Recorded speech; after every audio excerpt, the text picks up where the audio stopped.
Warning, incoming game over. Warning, incoming game over.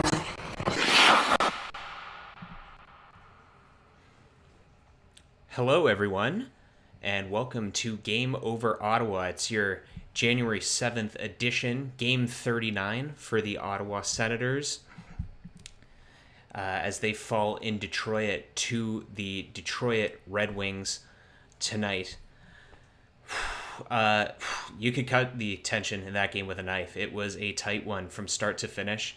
You can tell it meant a lot to both teams, and very competitive one to end a 9-game road trip. Franchise record 9-game road trip for the Ottawa Senators.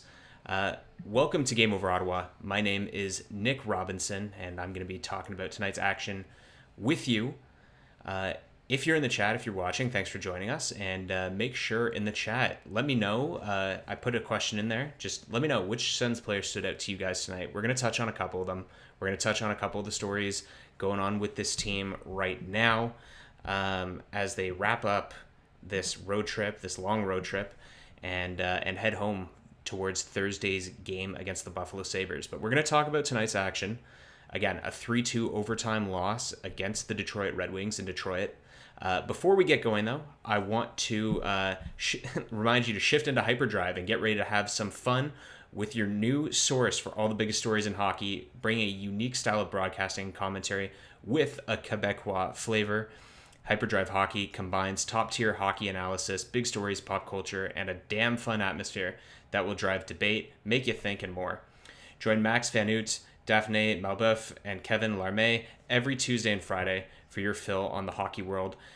Make sure you watch on YouTube on the Game Over Network channel or subscribe to the podcast on Apple, Spotify, or Amazon. You can also head to our website, thegameovernetwork.com, for more. That's all going to be linked below in the description of this stream, of this video. All right, we're going to talk about tonight's game. Again, the Senators lose 3-2 in Detroit. We're going to do a bit of a game story. It's what I usually like to do when I host these things. We're going to go period by period and just break it down a little bit. If you didn't watch, just so we can catch you up, get you up to speed on what happened. All right. Like I said, it was a competitive game throughout. From the drop of the puck, you can tell the Senators were talking this morning when Travis Green met with the media that, you know, this was a game they felt that they needed to have. It was one that they were going to be up and ready for. Early chaos as just over, I think, 7 minutes into the game, Brady Tkachuk was called for a penalty for removing his opponent's helmet off a net front scramble. If you watch the play back, Shane Pinto sort of goes in to take a whack at the goaltender for Detroit, Alex Lyon. He's thrown down by Simon Edvinsson, and Brady Tkachuk just comes over like he does in a scrum, and Simon Edvinsson ends up in a tangle and ends up with his helmet off, and Brady Tkachuk was called for a penalty. It's not something I thought was a penalty. It's not something I think I agreed with at the time. I still don't agree with it. I think it was a pretty rough call, pretty tough break for the Senators and their captain, and it would cost them. Detroit, who were coming into this game on a 4-game win streak, they were coming into this game 6 for 9 on the power play in that streak, and they cashed as Lucas Raymond found Dylan Larkin just at the top of the paint on a nice passing play. Not much the Senators could do there. It was really good puck movement from Detroit, maybe giving Larkin a bit too much space, but he was able to capitalize, and Detroit's big guns come out early and got them that goal. That was in spite of what I thought was a pretty good start and pretty good first period overall for the Ottawa Senators. They hadn't scored, if you'll remember, for the better part of 2 games. Hadn't scored since early in that first period versus Dallas. And they were pushing the play a lot, but again, fell behind at the end of the first. In the second period, Detroit came out with a goaltender switch, sort of reminiscent of the Senators in Edmonton a couple of weeks ago, as Cam Talbot, former Ottawa Senator, came out to start the second period for the Detroit Red Wings. And the Senators put some good testing shots on him. Brady Tkachuk had a really good chance that sort of leaked through the 6-hole, between the arm and the chest on Lyon, that came close. Claude Giroux had a similar chance. Ostapchuk had a similar chance. So again, the Senators did show some good pushback there.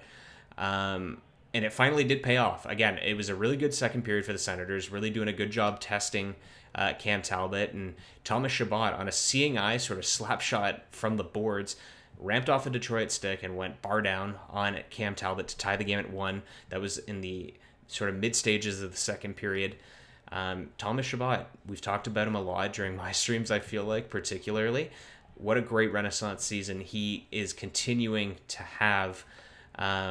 Good to see him get rewarded with a goal after being on the unfortunate end of a review and offside challenge back in St. Louis the other night. Senators would continue to pile on the pressure. They earned themselves a power play and another seeing eye shot. Brady Tkachuk let a wrister go from sort of the top of the circle. May have hit a body in front. I haven't seen another replay of that one, but just good wrist shot with bodies in front, beat the goaltender Cam Talbot, power play goal, and the Senators found themselves up 2-1 heading into the third period. Detroit, though, I felt, played their best period of the game in the third period. I didn't like the Senators game much in the third. It felt like they were running around a bit much and got scored on exactly 5 minutes into that period. Anton Forsberg, the Senators goaltender tonight, bit loose with his rebound control, kicks one back into the slot. And Tyler Clevin may be caught playing the body when he should have been playing more the man. And Joe Veleno chipped it up and over Anton Forsberg to tie the game 2-2. Teams sort of traded chances throughout the remainder of the game. Senators had a couple of really close calls, Artem Zub in particular with a couple of good looks. But the Senators earned a point. Both teams got a point. The game went to overtime. Again, back and forth chances for both teams in the early stages of the overtime. A lot of just whining puck possession, as is commonplace with 3-on-3 these days, as coaches continue to get their hands all over it. Jake Sanderson would take a penalty with just under 3 minutes to go in the overtime after the Senators were a bit loose with their coverage and he was sort of forced to bring down Moritz Seider.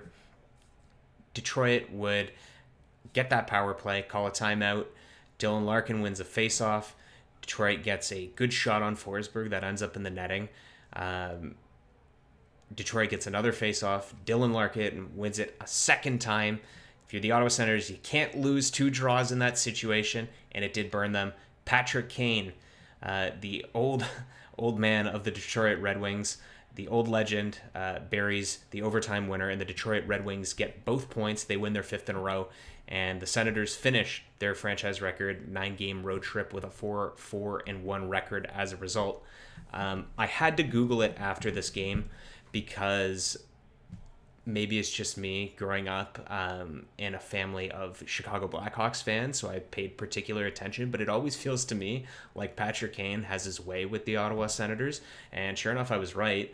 With that goal against the Senators, that was his 36th point in his career against the Senators in just his 24th game.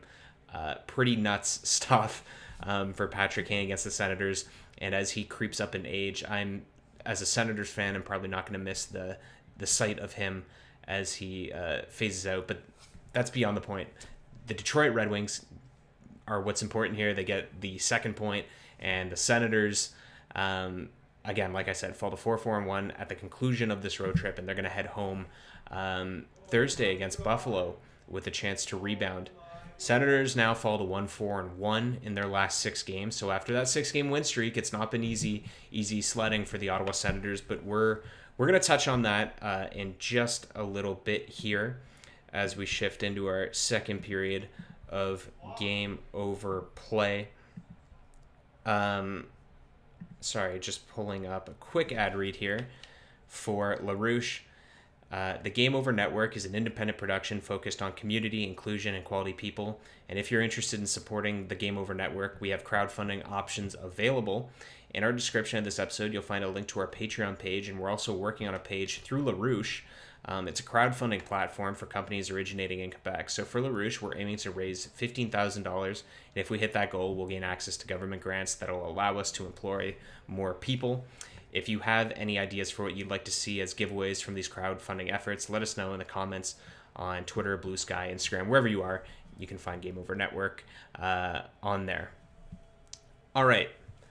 As we shift into our second period of discussion here, I want to talk about this road trip overall for the Senators. Like I said, they're now 4-1 at the conclusion of the road trip.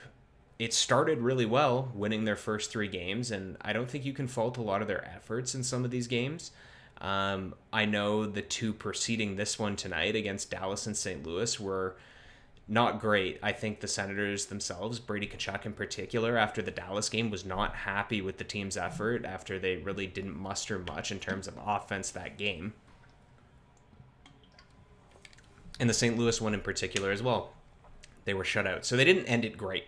And I think we all know that. I think we can all sort of see the drop-off now. There are factors to consider in that. Linus Ullmark, losing him in the Edmonton game and now losing him on a week-to-week basis, it's not helped this team. You can't fault the goaltender tonight. Anton Forsberg was spectacular for the Ottawa Senators tonight. But again, it was really a tale of 2 halves of the road trip for the Ottawa Senators.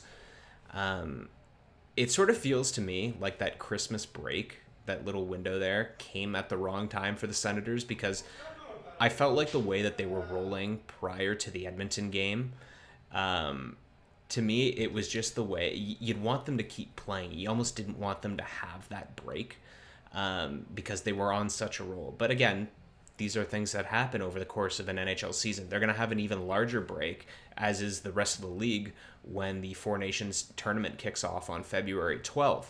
So again, it's the type of things you got to deal with in this league.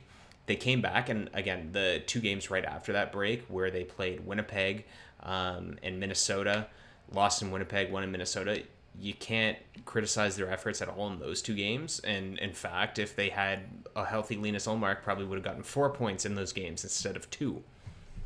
But again, like I said, there were times on this road trip where I think you particularly noticed Michael Amadio's absence after they lost him against the Vancouver Canucks, because the forwards, they're looking a little thin right now.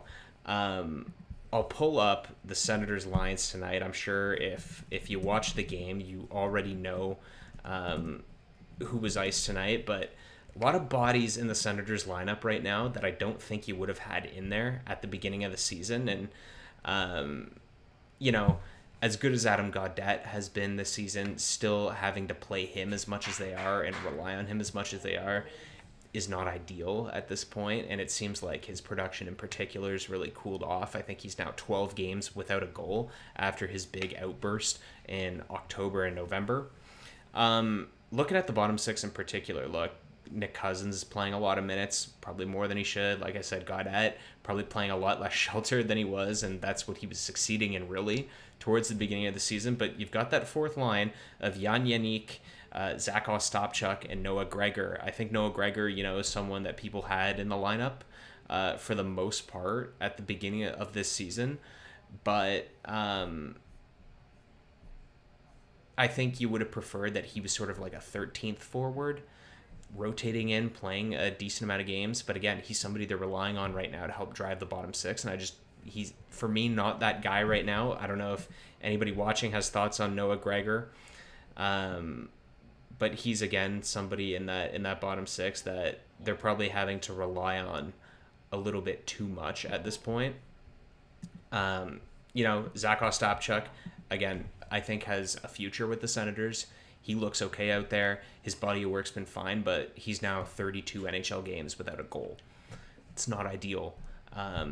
Because I think during that 6-game win streak and throughout the month of December, depth was really the Senators' strength, and I think it's where they began to excel. There's the stat that was floated out today now that since November 15th, the Senators have the 2nd fewest amount of goals in the NHL, and I think you're starting to see symptoms of that throughout the lineup, because although they had chances tonight, it just felt at times like they couldn't bury their chances. So hopefully with David Perron and Michael Amadio skating the last few days and being full participants in practice, hopefully that means a return is imminent for both players, particularly for Amadio, who I felt really was looking good next to Shane Pinto and Nick Cousins prior to that that concussion he suffered in Vancouver, and for David Perron too. Again, this is a player now that's only played 9 games this season, 9 out of 39 games. Right, he's missed 30. And he was someone I think the Senators really anticipated as being a big part of this setup and of this team in training camp and in the off season. Again, you can certainly debate the merits of whether you think David Perron is that guy and you know how much he's really going to be able to offer them, because he doesn't have any points in those 9 games. But again, it's been a lot of start and stop for him. So you're hoping for his sake he can eventually get into this lineup consistently. And hopefully just at the very least provide an NHL quality body, because I think it's something now that we're starting to see, and we've seen it in the last half of this road trip. They've lacked a bit. I tweeted out right before I went live here that the Senators started the 9-game road trip in a playoff spot, and they finished it in a playoff spot. Now, considering how some of the previous road trips in franchise history went, I think that's an overwhelmingly positive thing. Going 500 on this road trip is a very positive thing. And I know people have been critical of the team in the media and things like that because of this little skid that they've had, 1-4-1, over the last 6 games following that win streak. But, you know, they haven't played, aside from the Dallas and St. Louis games, they've played all right for the most part. And considering the bodies that they're missing, that they didn't really plan on not having for this road trip, I think, you know, you'll take it every day of the week. They've got pivotal matchups coming up against the Sabres and the Penguins, and we're going to touch on that in the third segment. But after failing to get 2 points tonight, it makes those coming 2 games all the more important, particularly Buffalo at home on Thursday. It's one they're certainly going to have to win in my mind. But with the effort tonight, I don't think you can fault them too much. Again, they look tired at the end of the road trip, and I think that's certainly a thing too. Because although it was a 9-game road trip, there were 2 points at which they came home. They came home for the back to Ottawa during the Christmas break, and they came back to Ottawa. I believe it was reported over the New Year, and they probably got home for a couple of days after the games last week. Last Friday and coming into Tuesday game tonight. So that's a lot of movement for these players, right? To be going home but not really staying home and then going back on the road. It's a lot, and it's a mess, and it's not something luckily that they're going to have to do again this season, at least to that length of a trip. So like I said, starting the trip in a playoff spot and finishing it in a playoff spot, to me that's what counts at this moment. And I think as some of the teams around them have big road trips coming up, I think the Montreal Canadiens, a team that's been surging in particular, has still the California swing and the Western Canada swing to do this season. Look, I think it's fine. So we're gonna move on to our third segment of the night. We're gonna talk a little bit about the playoff race that the Senators find themselves in, and we're just going to discuss the context of that a bit. Before I do that, I want to let you know that Game Over has you covered after the game, but in order to get ready to watch the Sens, you've got to get your Game On too. And Game On Ottawa is a short-form daily news podcast covering everything you need to know about the Senators. It's hosted by Michael Czar, and you can get all your Sens news in under 10 minutes, Monday through Friday on the Game Over Ottawa YouTube channel and in podcast form, which you can find on the GameOverNetwork.com/Pages/Ottawa. Make sure you check that out. A lot of past episodes too are up there if you're interested in seeing what it's like. It's a great thing. Michael's great, and he's got you covered on that. So we're going to talk a bit about the playoff race that the Senators currently find themselves in. Now, I think by actual points as of right now, I think they're technically out, but on points percentage, they're right in there because they've got games in hand. I'm looking at it right now. Sens, so that was their 39th game played tonight. They're sitting on 42 points, and Pittsburgh and the second wildcard spot holding team, Columbus, are technically ahead of them. But Columbus got 2 more games played. Pittsburgh's got 3 more games played. So, for all intents and purposes, I'm considering the Sens on a playoff team based on points percentage. That's what I'm going by when I say it. It's tight.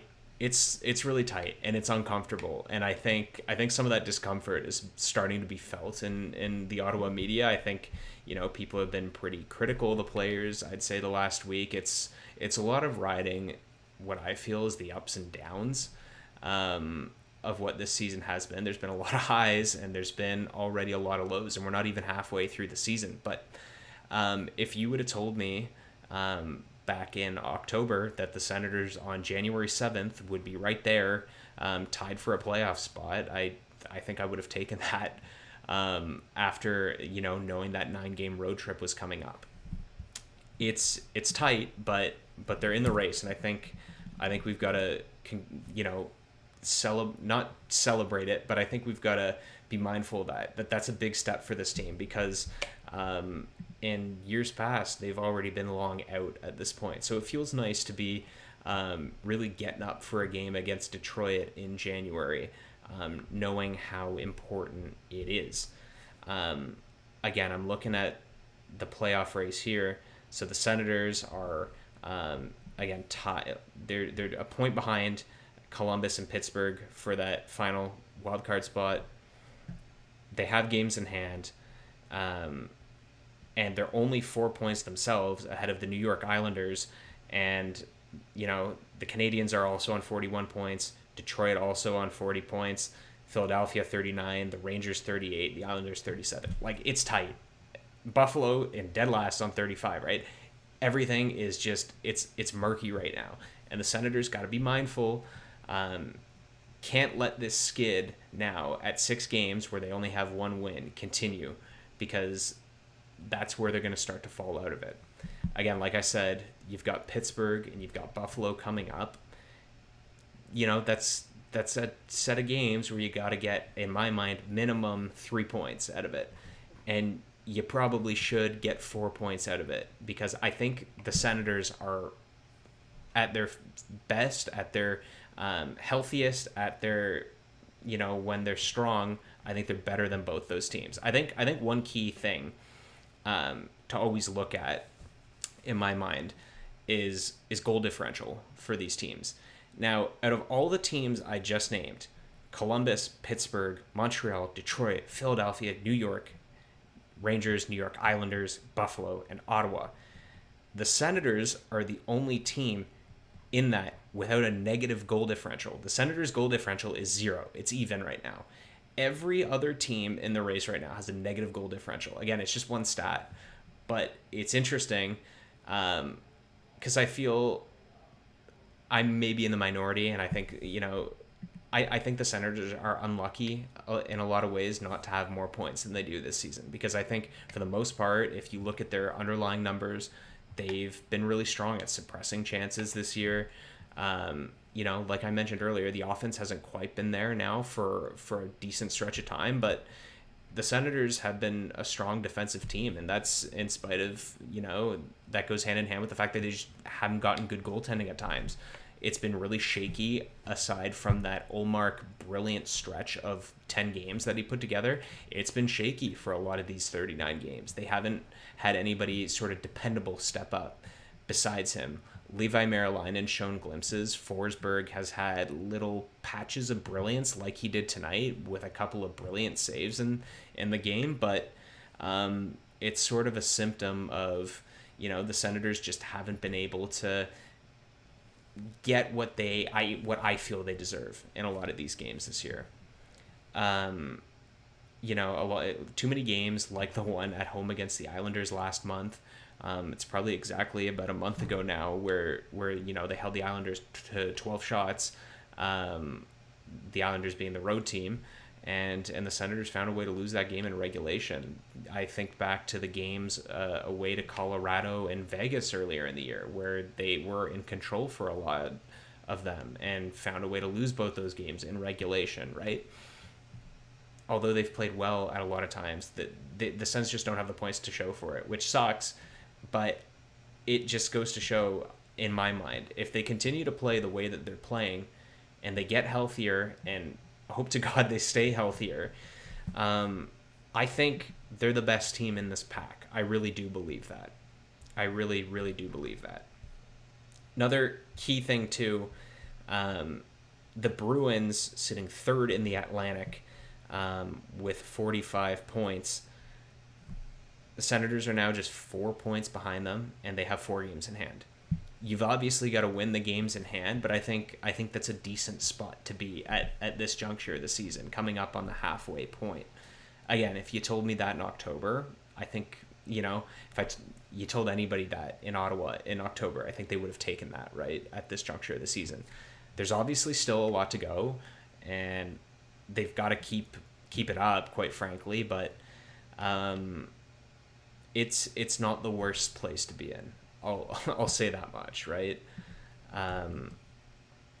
It's been an inconsistent season, and again, tonight was a night where, based on how they played for 40 minutes of that game, the first and second periods, they probably deserved 2 points, but it was a result that they just couldn't manage to get the rest, right?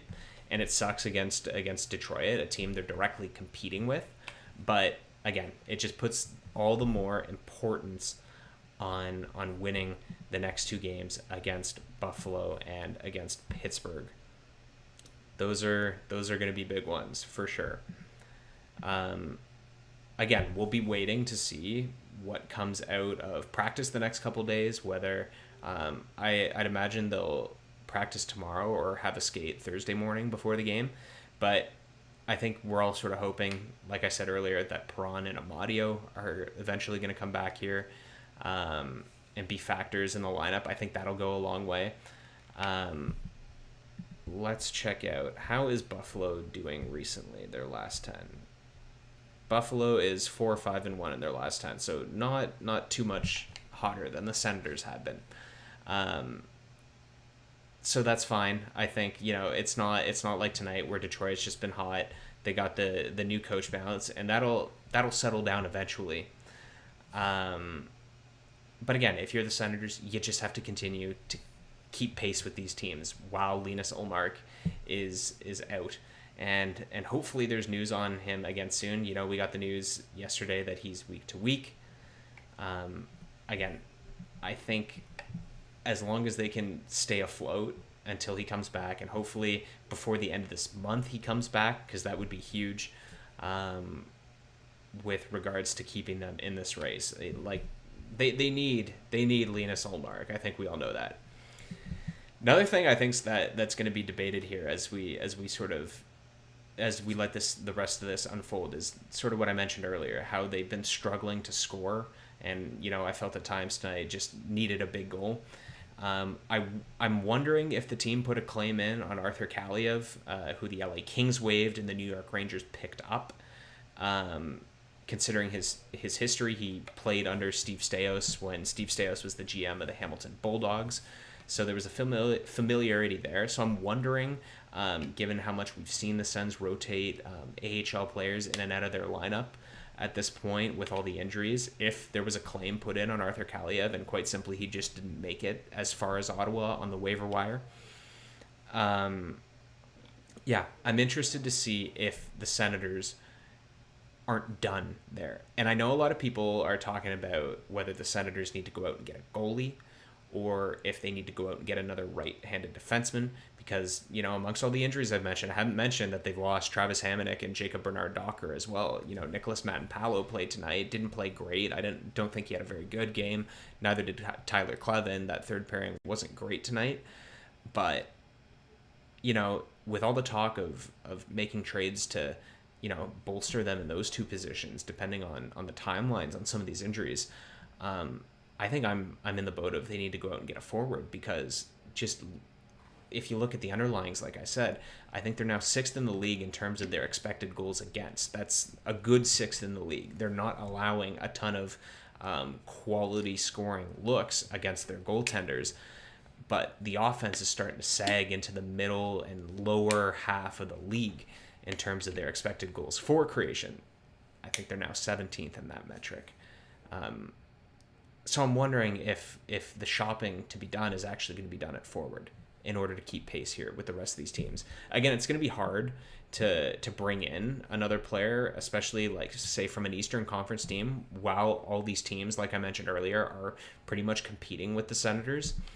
But I wonder if the Sens are looking at teams like the Blackhawks, the Sharks, the Predators, teams that sort of seem down and out of it at this point in the Western Conference, and seeing if there's some sort of deal to be made there to bring in another forward, because they could really use it. They could use the scoring jolt, or if simply they're just going to bide their time until Amadio and Perron are back to provide a bit of a boost.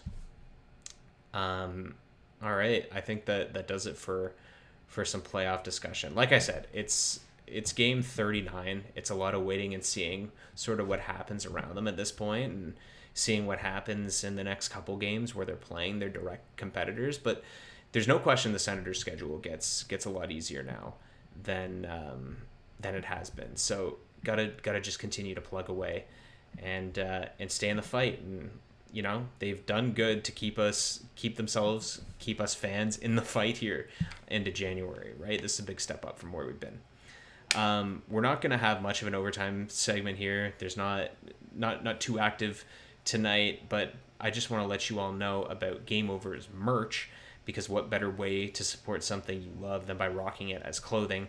Because Game Over's apparel line has dropped with 3 unique designs. Whether you feel the nostalgic pull of our retro skater design, you want to make a statement with our established design, you want to wear your love for goalies proudly with our live and die by the goalie design, or if you just need another coffee to get through the winter, we have you covered. They're designed by Brady Chalice from Game Over Winnipeg, so use the links in the description and take a look through our apparel store and help us rebuild local sport media in Canada while repping your community. I'll rattle off a quick overtime segment at the top of my head here.